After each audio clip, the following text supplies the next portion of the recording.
Hi there, I'm Dr. Jessica Boganovich. I am the program chair of the multiple and single subject programs and the MAT program here at UMass Global. Today, I wanted to go over the teaching and assessing with the CalTPA Math Cycle Step 2. And we are just going to go ahead and jump right in. I am going to move this little guy down so it doesn't cover any important information. So for the CalTPA Math Cycle Step 2, this is all about teaching and assessing. So part 1 was about planning.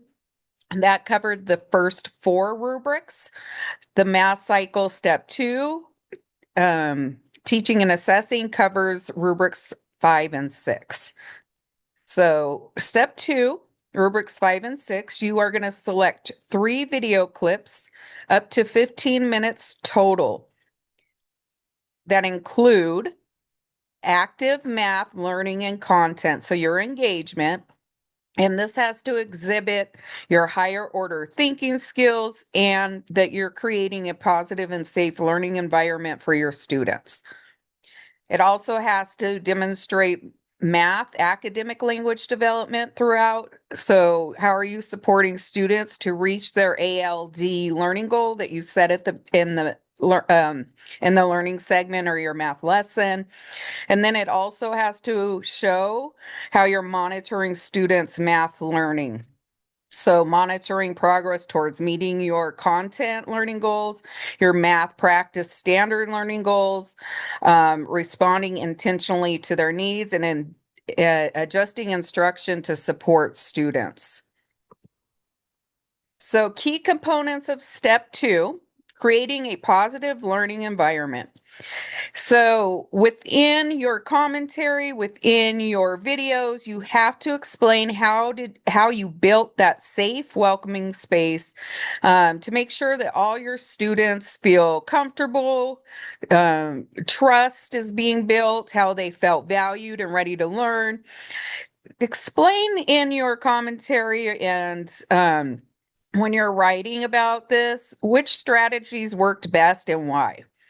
Really focus on that safety, welcoming your students, and making sure that all students felt like they belong to a community. And the next part, engaging all learners. This is your universal design for learning, your higher order thinking skills. You really want to highlight those UDL strategies to get students actively involved in the math lesson. Highlight those activities to where you had students reaching just over the peak of, their abilities to get them thinking more deeply. And that has to do with the content of the math and their language goals. So you really want to, especially when you're writing, call out those UDL strategies, call out those higher order thinking skills so that your assessor knows exactly where and when you did that within the lesson in the videos. And then monitoring and adjusting your instruction. You're going to share how you check that student understanding and how you adjusted in the moment teaching to meet their needs. How did your changes help students make progress with their math knowledge? How did they make progress with language development? How did you redirect students when you saw that maybe they weren't understanding something? So for step 2, the evidence you're going to be submitting is part E and F, video clips, 1 to 3 video clips totaling up to 15 minutes. So you could have, for example, 3 video clips each 5 minutes, or 1 video clip totaling up to 15 minutes. But within that 15 minutes, however you divide it, you have to show those 3 things we just talked about. Part F is your commentary written up to 8 pages or up to 10 minutes of verbal or ASL. So you can actually record yourself discussing this. This isn't something that a lot of people have done. It's new.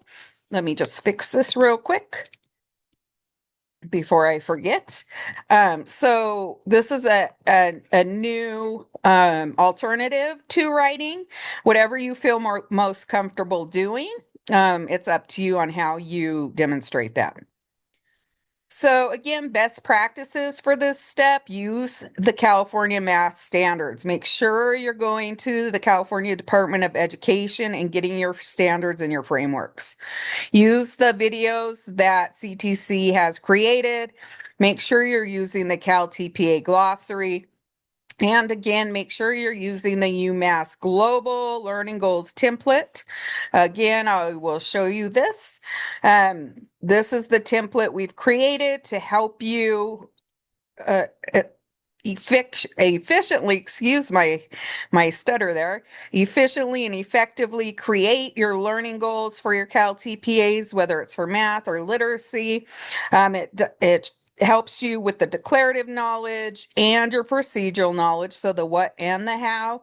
And then it provides some examples of content learning goals, ELD learning goals, ALD learning goals, and math practice standard learning goals. And it links you to the color-coded chart that can give you some starting points to help you as well. So if you would like to download and use that, you're more than welcome to. So let's get into the rubrics. Remember, when we're discussing rubrics, we're always aiming for a level 3. So rubric 5 really wants you to create and sustain a positive, safe learning environment. So really focusing on, are all students feeling safe and secure? Are they feeling welcomed? And applying those UDL focused strategies that support your students, and making progress towards meeting all of those learning goals you created. So the ALD learning goals, your math content learning goals, and your math practice standard learning goals. Again, these bullet points are your constructs within level 3. Candidate creates and sustains a safe, positive learning environment during the math lesson. And candidate, which is you, uses UDL focused strategies to support their students in making progress towards meeting those learning goals. And as you can see, it has and. So you have to demonstrate all 3 of these: math content learning goal, math practice standard learning goal, and the ALD learning goal. And rubric 6 is about how you engage your students in higher order thinking skills, how you monitor their learning intentionally, and how you make in the moment adjustments to help them with those areas of math content, practice, and ALD learning goals. There's 2 constructs here. Candidate clearly engages the students in active higher order thinking during the math lesson, and candidate responds intentionally to students to support their learning during the math lesson. The word intentionally means that you are on purpose planning how you are addressing student needs, differentiating your instruction, focusing on your focus students 1, 2, and 3, and just making sure that every student has the opportunity to use those higher order thinking skills and to have in the moment feedback to move them forward with their thinking. So those are the 2 rubrics associated with step 2 planning. The teach and assess portion of the CalTPA Cycle 2 is where you put your lesson plan from step 1 into action. You're going to actually teach your math lesson, video recording it, and use the strategies to engage all your learners.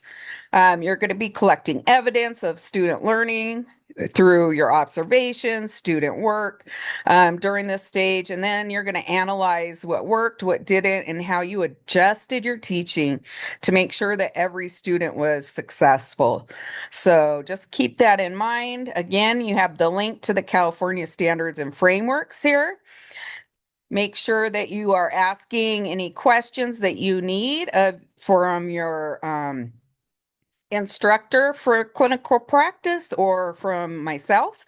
You can email me at boganovich@umassglobal.edu or caltpa remediation@umassglobal.edu. Please also feel free to review our other CalTPA videos that we have.